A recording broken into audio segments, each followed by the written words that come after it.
reka dutangire ikiganiro cyacu duha ikaze umutumirwa Jean Pierre turakwakiriye kuri TAYALI TV. Murakoze cyane kunyakira kuri TAYALI TV.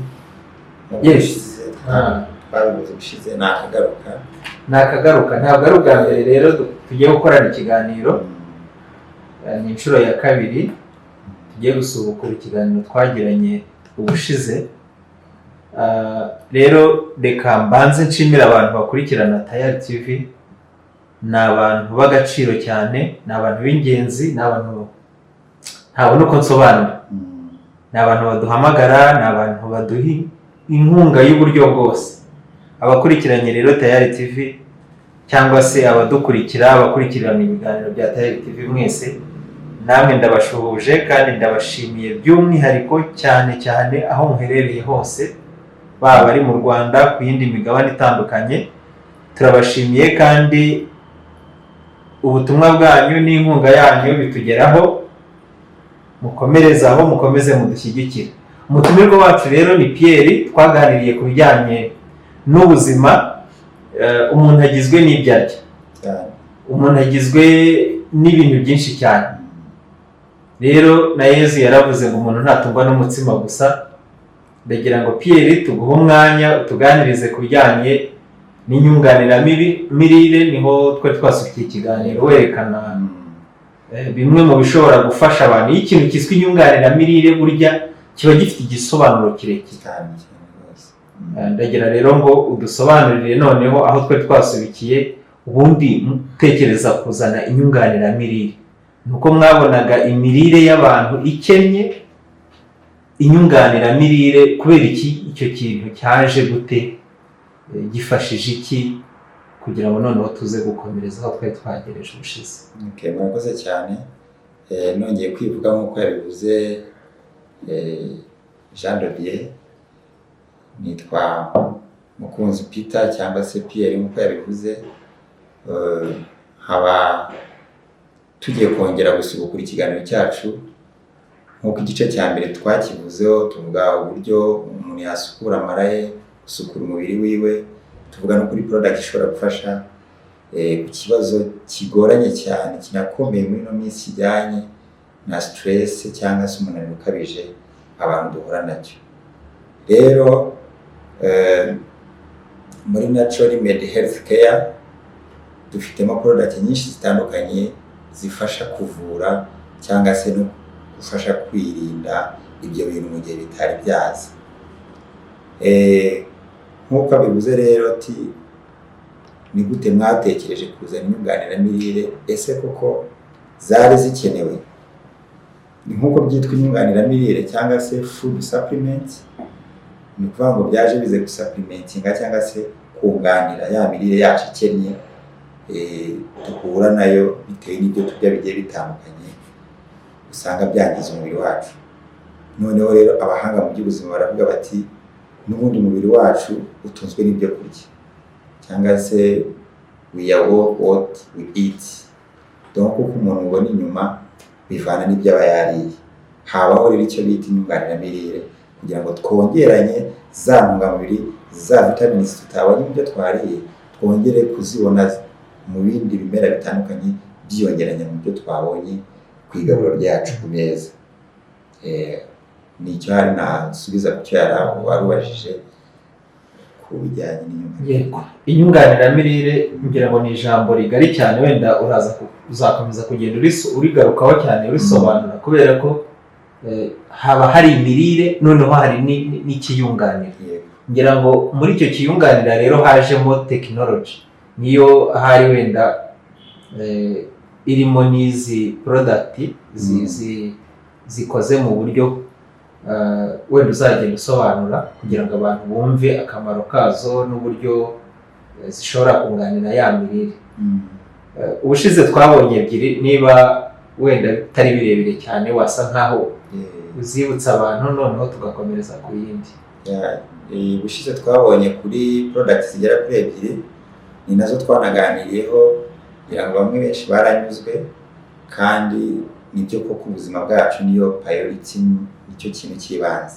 Twavuze kuri product ijyanye aloe vera gel cyangwa se umushongi w'igikakarubamba, tugaragaza yuko umubiri wacu mbere na mbere yuko n'izindi nyunganiramirire zibasha gukora mu mubiri wacu, tubanza gusukura umubiri wacu tugakora lavage, aribyo bita detoxification cyangwa se gusukura umubiri wacu.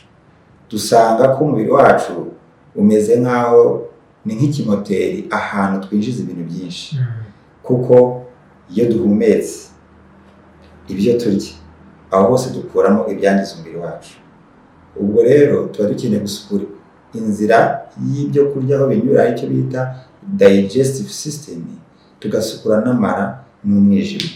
Buriya abantu benshi barwara umwijima atari uko wahise uza gutyo gusa, bivanye n'uko umubiri wabo bagiye bawitaho.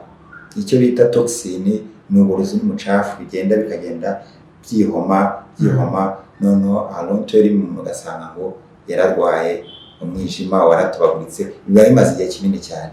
Ariko wenda ukiri aho ngaho, kuko iki ni ikiganiro, ngira ngo reka umuntu ase nk'utekereza, afata urugero nko ku muntu waba amaze nk'icyumweru atiyuhagira ku mubiri uko byaba bimeze. Ubwo noneho umuntu abijyanishe no mu mubiri imbere. Ku mubiri inyuma niho ibyuya bisohokera. Noneho iyo umuntu amaze nk'iminsi 2-3, njye ntabwo birambaho ko namara iminsi nkaraba n'umunsi umwe, gerageza ku buryo nibura gakeya akaba nka 2 mu cyumweru ku munsi. Ku munsi ngerageza ku buryo nibura akaba nka 2 rwose, ubundi binkondiye ntakarenza, ariko nibura 2. Noneho nkibaza ngo tugeze ku gusukura umubiri imbere mu mubiri, kuko burya indwara nyinshi zituruka imbere mu mubiri. Inyama zirwara zo mu nda, ibiki, indwara nyinshi purusa nini hari n'indwara zituruka imbere mu mubiri. Noneho niba izo products zishobora gufasha umuntu gusukura umubiri, cyane cyane ntekereza ko ari umubiri w'imbere.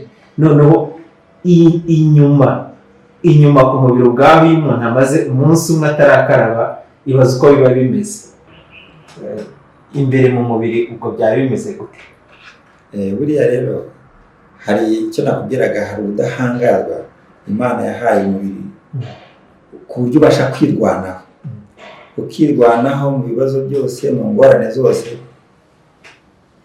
Kuko hariho nk'abantu bamara rwose akaba yamara n'imyaka 2 atazi ko umubiri agomba kuwusukura. Ariko Imana yo ubwayo ibizi uburyo yaremanye umubiri mu buryo butangaje, ku buryo umubiri ubasha kwirwanaho. Ariko aho isi igeze, hari ibintu byinshi byanduje umubiri wacu. Ibyo turya, ibyo duhinga, hagiyemo inyongeramusaruro.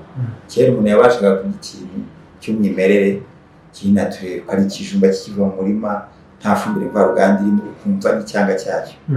Ku bw'ibyo rero byagiye bitakaza wa mwimerere wabo, aho batangiye kubifuhera na pesticides, ifumbire mvaruganda n'ibiki byose bitandukanye. Niho rero abahanga mu by'ubuzima bavuze bati ko za ntungamubiri z'ingenzi umuntu yagakwiye mu byo yakariye, muri uno muneke ukaba ugifitemo ya vitamine C yuzuye, ese ni gute tutafata ibimera bitandukanye habamo vitamine C, noneho tukunganira ya yindi atakuyemo handi yuzuye?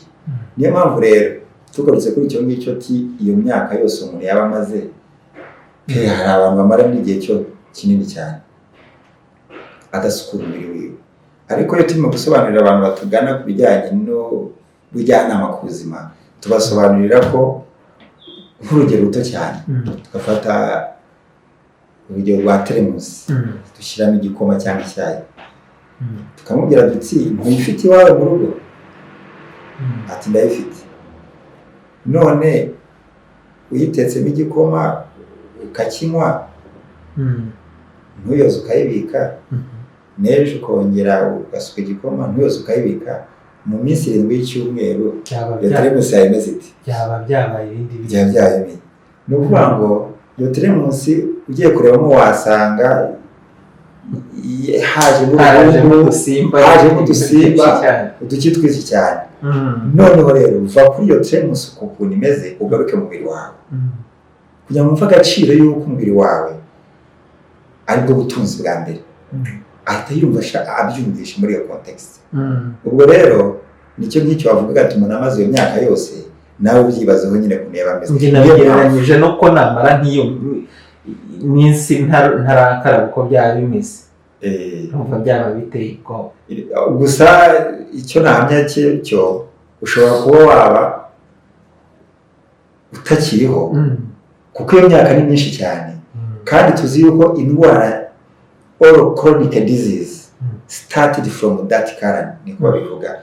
Indwara chronic za zindi amadiyabete, hepatite, ziriya zose ubona zitangirira mu mara yanduye. Noneho ikindi izindi ndwara 90% zivana n'urwungano ngogozi rwanduye cyangwa se poor digestive, rukenye rwanduye.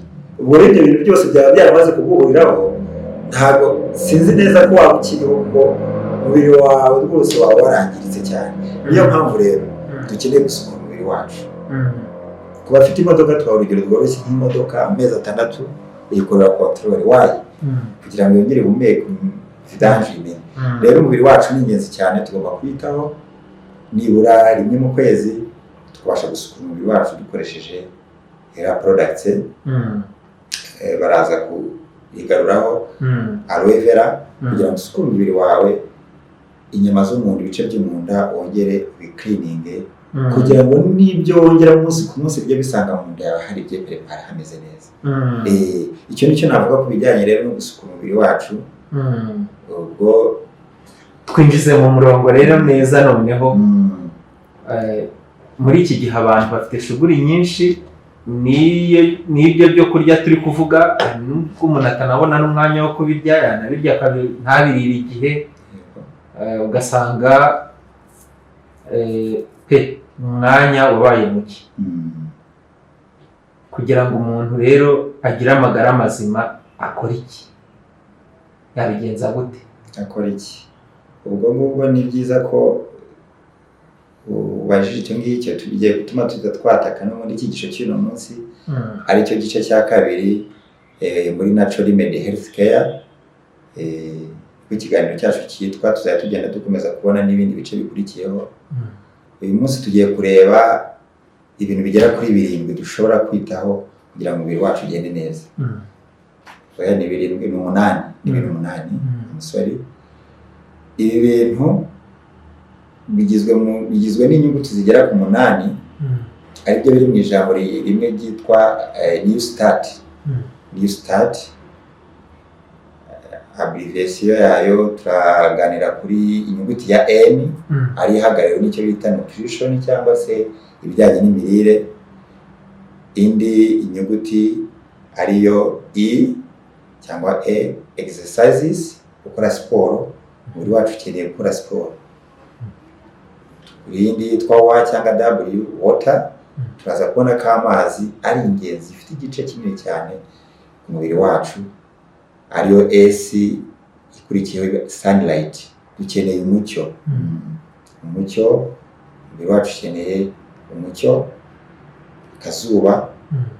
T ihagarariwe na temperance cyangwa temperature, kurinda amagara yacu. Tuze kubonamo na A cyangwa ariyo A, ikivuze air, ukeneye umwuka mwiza, aeration. Tubone na R ariyo rest, ikiruhuko. Ta ya nyuma ni trust in God. Mu byo twakora byose tugomba no kwizera Imana.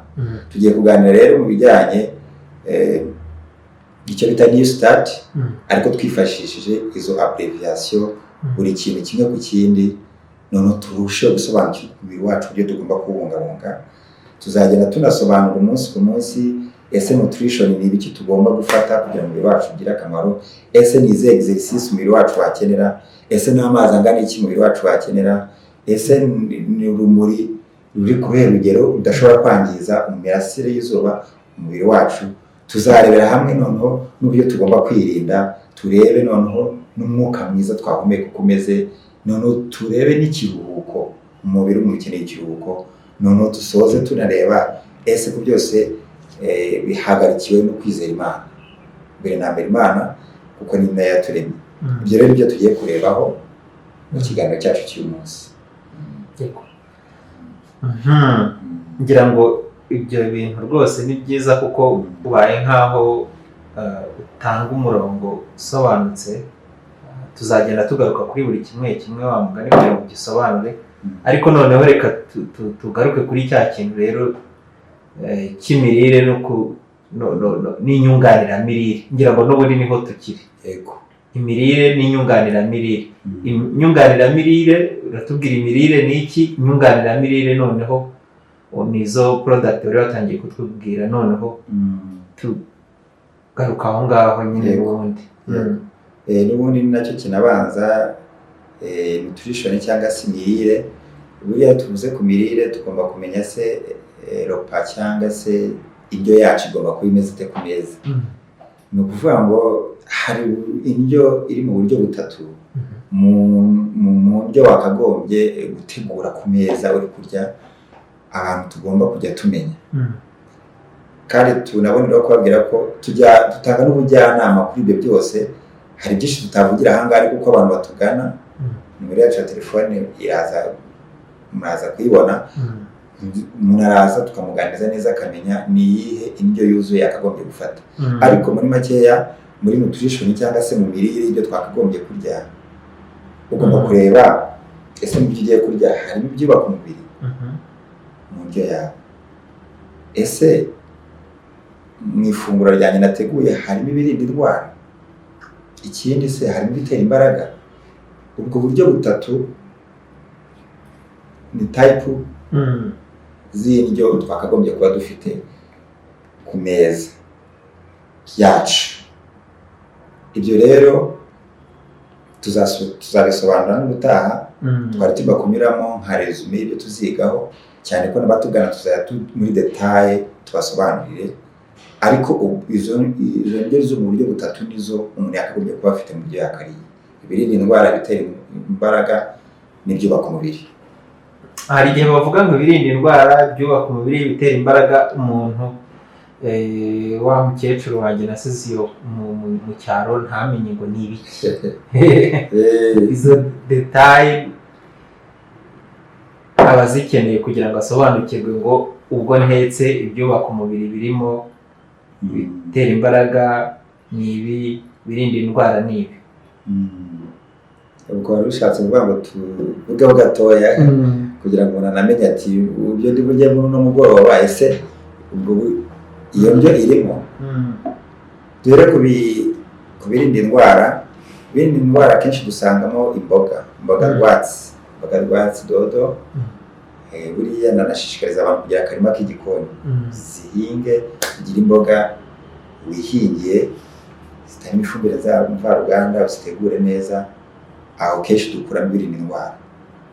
Noneho ku byubaka umubiri dukuramo mu bijyanye n'ibikomoka ku matungo, amagi. Amagi buriya ari mu birinda indwara, amafi, ibintu nk'ibyo ngibyo. Hari n'ibindi byinshi tuzagerageza kubisobanura. Noneho ku bitera imbaraga harimo ibihingwa ngandurarugo, harimo ibijumba, amateke, umuceri, ibintu nk'ibyo ngibyo. Ibyo rero muri ropa yawe cyangwa ifunguro ryawe hakagombye nibura kuba si ngombwa habemo buri kantite nini, ariko hagira ikintu kiba kirimo kugira ngo indyo yawe uvuga uti nyiriye iri complete food, hari ibyo kuye mu mubiri wawe ukeneye. Umuntu rero ariye ifunguro ryuzuye bityo ririho ibitera imbaraga, ibirinda indwara, noneho kuki hazaho inyunganiramirire rero arizo zazindi utubwira, kuki zo ari ngombwa? Ikizo ari ngombwa ni ukuvuga ngo muri iki kinyejana rero tugezemo cya 21, ni ukuvuga ngo ibintu turya ntabwo bigifite twavuga bigifite ubuziranenge, ntabwo bigifite naco yabyo nk'uko kera byahozeho. Ni ukuvuga ngo nk'uko nabivuzeho kare, niba ari bya bijumba, niba ari bya bihingwa, y'amateke n'ibiki, kubera ko population y'abantu twabaye benshi. Rero mu buryo bw'ikoranabuhanga habayemo uburyo kugira ngo habeho gutubura, icyo bita inyongeramusaruro, kugira ngo igihugu kibashe guhaza abanyagihugu bacyo. cyangwa isi yose muri rusange. nabonye hari insina basigaye batera inshinge ngaho icyo gitoki uzarya se icyo gitoki uzarya kizaba kimeze giti. kera umwana yateraga avoka akazayiryaho afite nk'umwana wa kabiri imaze nk'imyaka 2 irenga. no imyaka 7-8 yatangiraga kwera ari igiti cy'inganzamarumbu cyarakuze cyane ngo fatira nko ku nkoko none inkoko urayitera inshinge ukayirya mu cyumweru kimwe. Imagine inkoko nawe ukayirya. Inyunganiramirire rero zirakemura iki? Inyunganiramirire rero zije gukemura iki? Kubera ko imirire yacu iri poa, irakennye ntabwo ikize ku bijyanye no kuba byakuba ku mubiri wacu. Niyo mpamvu haje supplement ya ngo supplementing twongeranye.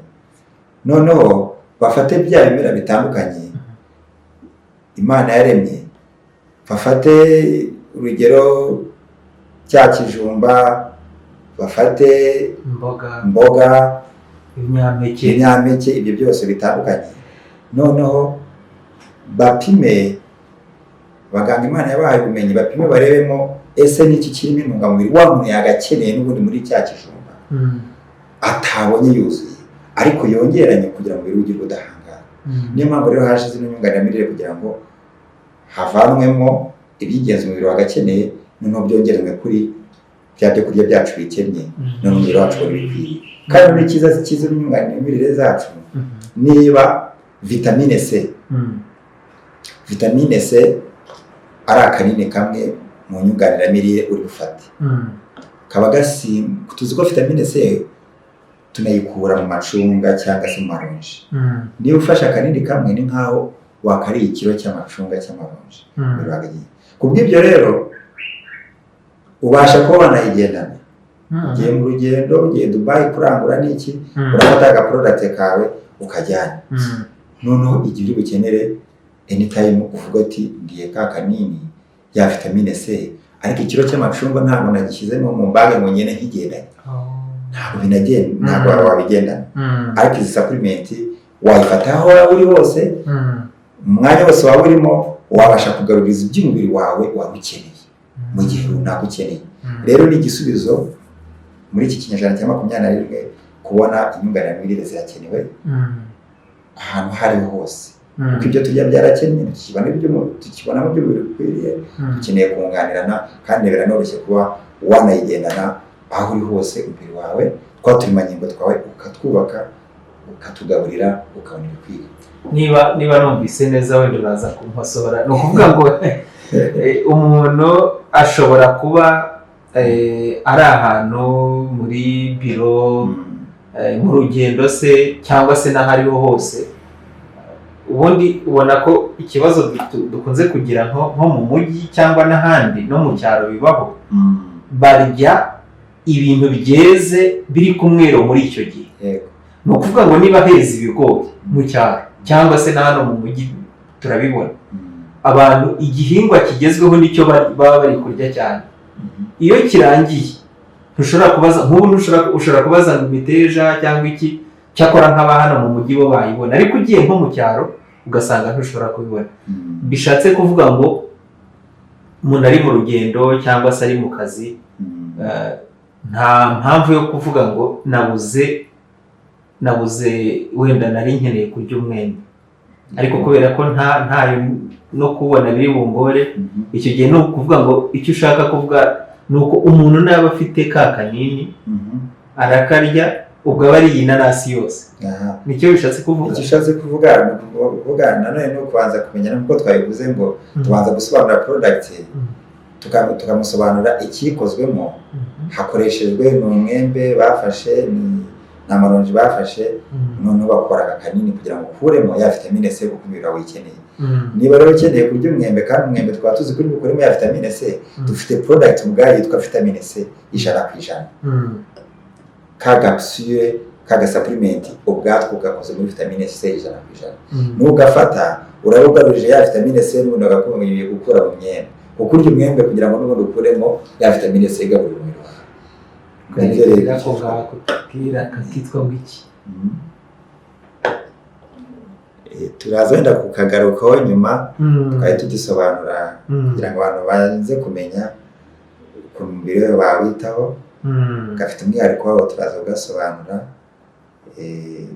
noneho nyuma ho twumve uburyo gakora nubwo twagenda ku cya kabiri cyitwa exercice cyangwa se gukora imyitozo ngororamubiri irakenewe. Imyitozo ngororamubiri irakenewe mu mubiri w'umuntu. Ese ni kangahe ukora imyitozo kugira ngo ibyo wariye umubiri ubashe kubikoresha neza? Ese ni kangahe mu cyumweru wakora exercice kugira ngo umubiri wawe ukore neza?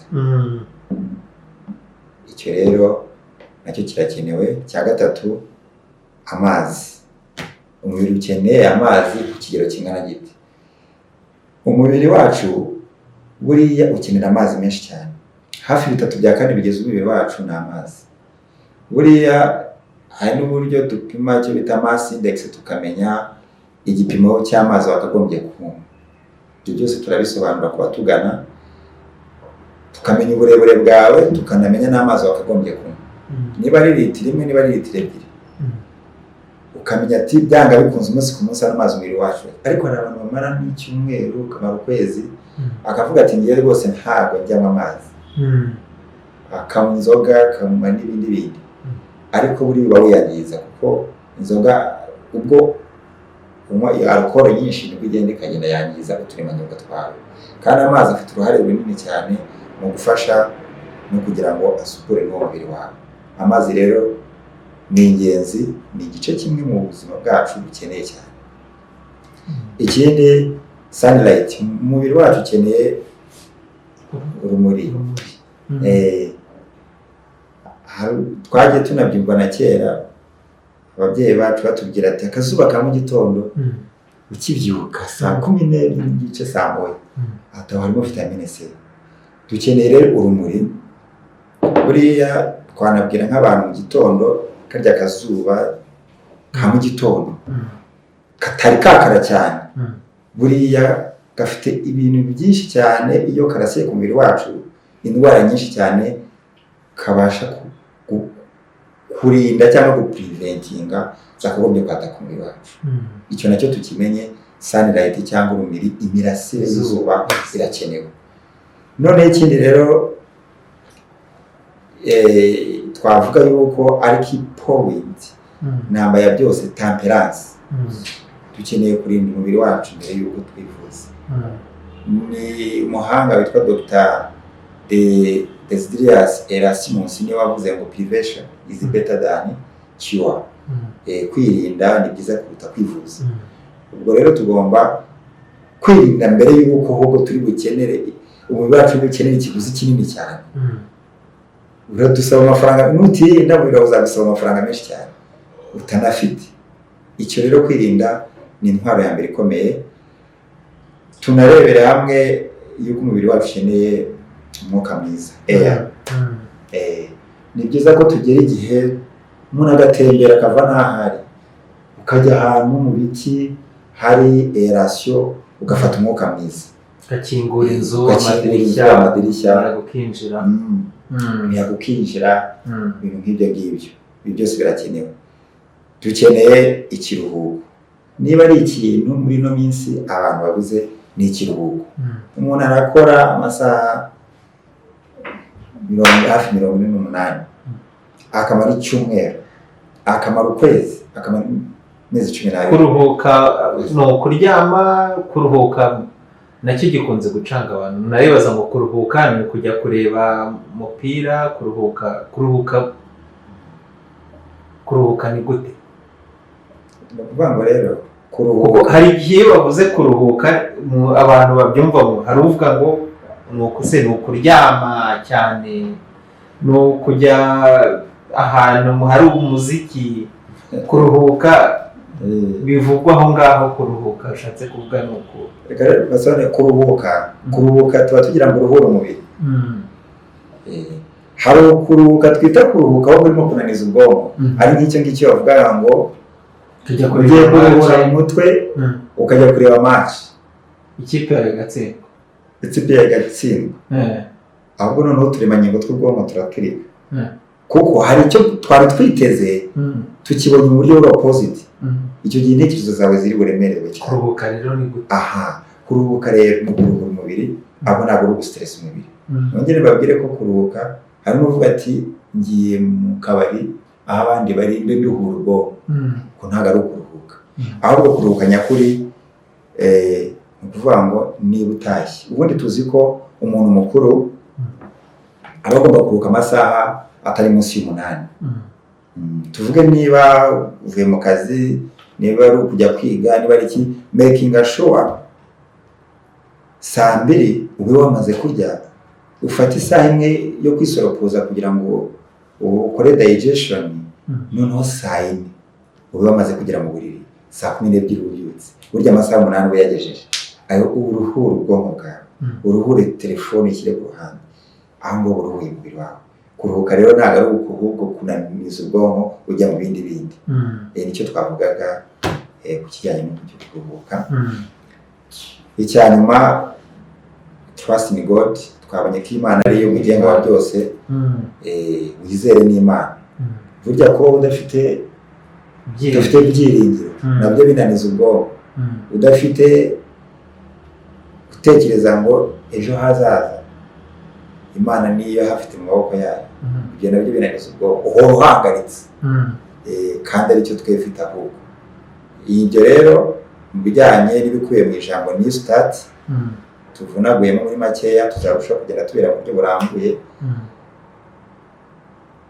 Ubwo twaza noneho no kuvuga kuri product twabazaniye, nayo mukumva uko ikora, noneho ibindi tukazabikomeza ubutaha. Nibyo.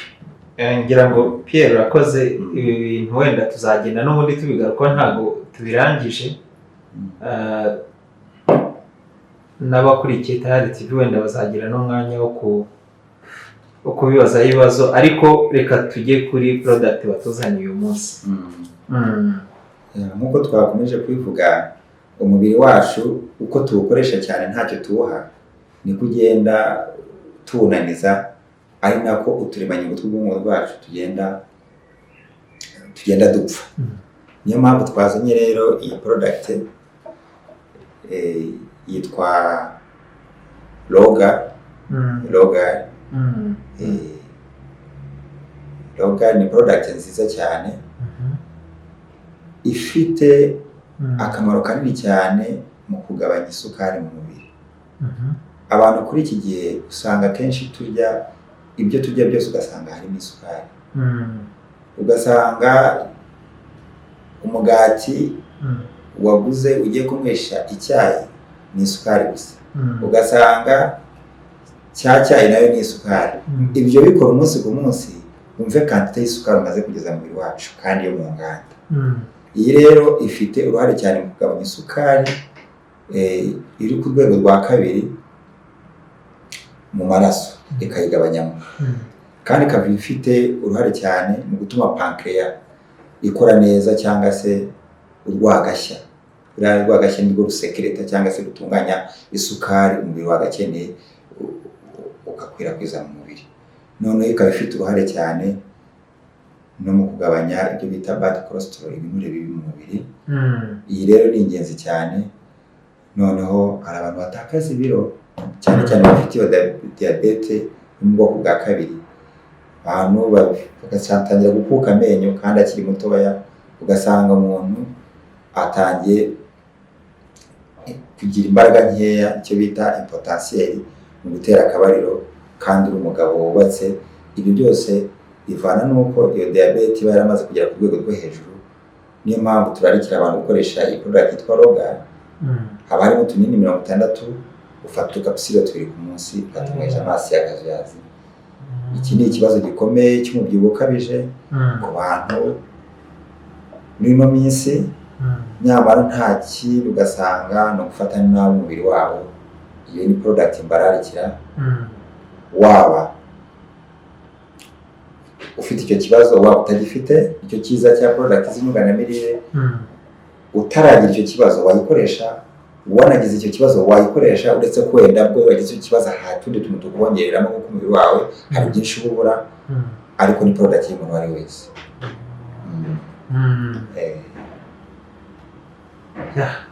ngira ngo urakoze cyane.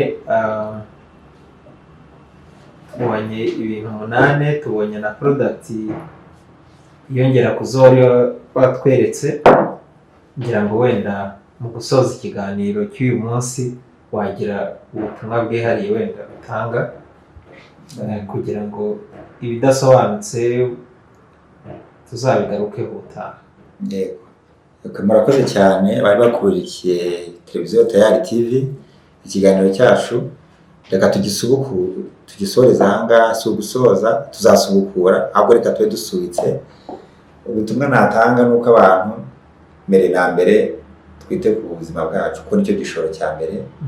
Kandi noneho niba ufite ikibazo cy'ubuzima, shaka umujyanama kugira inama, umenye uburyo wagikemura. Turahari kugira ngo tubafashe na Wirinde Health Care kugira ngo tubagire inama mu buryo bwo kumenya imirire wafata. Dutanga inama ku bijyanye no kuringaniza ibiro, kandi tugatanga n'inyunganiramirire ku bana ndetse n'abantu bakuru. Ibyo byose twiteguye ngo tubibafashemo.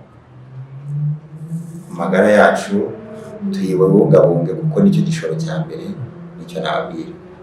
Arakoze Pierre. Rero ku bari bakurikiye Tayali TV, ngira ngo ikintu cy'ingenzi numvisemo nuko ubu nta kwitwaza ngo aho ndi sinshobora kubona imbuto, kuko tubonye yuko ari inyunganiramirire zikozwe mu buryo bw'ikoranabuhanga, aho umuntu ashobora kuba yafata akanini kagasimbura za mbuto bitewe n'ahantu ari, kuko adashobora kubona imbuto. Icyo ni ikintu cy'ingenzi cyane, kandi zikaba zishobora kuboneka.